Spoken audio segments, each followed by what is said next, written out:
আসসালামু আলাইকুম। বাড়িতে থাকা মসলা দিয়ে কিভাবে ঝটপট গরুর মাংস রান্না করতে পারবেন, তাই শেয়ার করতে যাচ্ছি। একটা পারফেক্ট গরুর মাংস রান্না করার জন্য প্রয়োজন একটা পারফেক্ট মসলার কম্বিনেশন।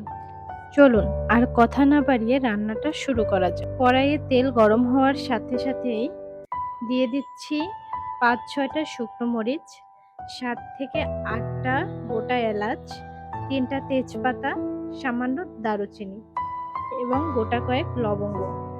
এগুলো তেলে সামান্য ভেজে নিয়ে এবার আমি দিয়ে দিচ্ছি পরিমাণ মতো পেঁয়াজ কুচি। পেঁয়াজটা কিছুটা নরম হয়ে আসলে দিয়ে দিচ্ছি ২ টেবিল চামচ আদা বাটা, ১.৫ টেবিল চামচ রসুন বাটা।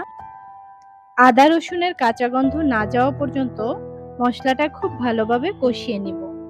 এরপর দিয়ে দিব একে একে গুঁড়া মশলাগুলো, পরিমাণ মতো লবণ, ১ চা চামচ হলুদের গুঁড়া, ২ টেবিল চামচ জিরা ধনিয়ার গুঁড়া এবং ঝাল আমি দিয়েছি ২ টেবিল চামচ। আপনারা আপনাদের পছন্দ অনুযায়ী দিয়ে দিবেন।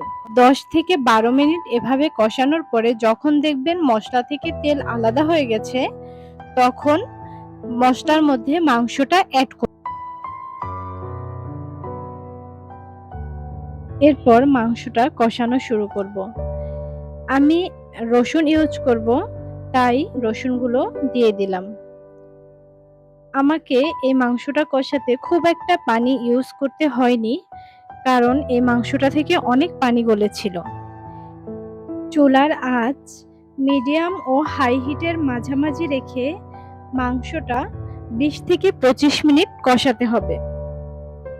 অবশ্যই ঢাকনা দিয়ে কষাবেন, এতে মাংসটা 60 থেকে 70% সিদ্ধ হয়ে যাবে। যখন মাংসে পানি পুরোপুরি শুকিয়ে যাবে, তখন ঝোলের জন্য পানি অ্যাড করে দিবেন। এই পানিটা অবশ্যই গরম পানি দিতে হবে। পানিটা কিছুক্ষণ ফোটা শুরু করলে ভেজে রাখা আলুগুলো দিয়ে দিবেন। আলু এবং মাংস পুরোপুরি সেদ্ধ হয়ে গেলে আপনারা যতটুকু ঝোল রাখতে চাচ্ছেন সে অনুযায়ী মাংসটা তুলে নেবেন।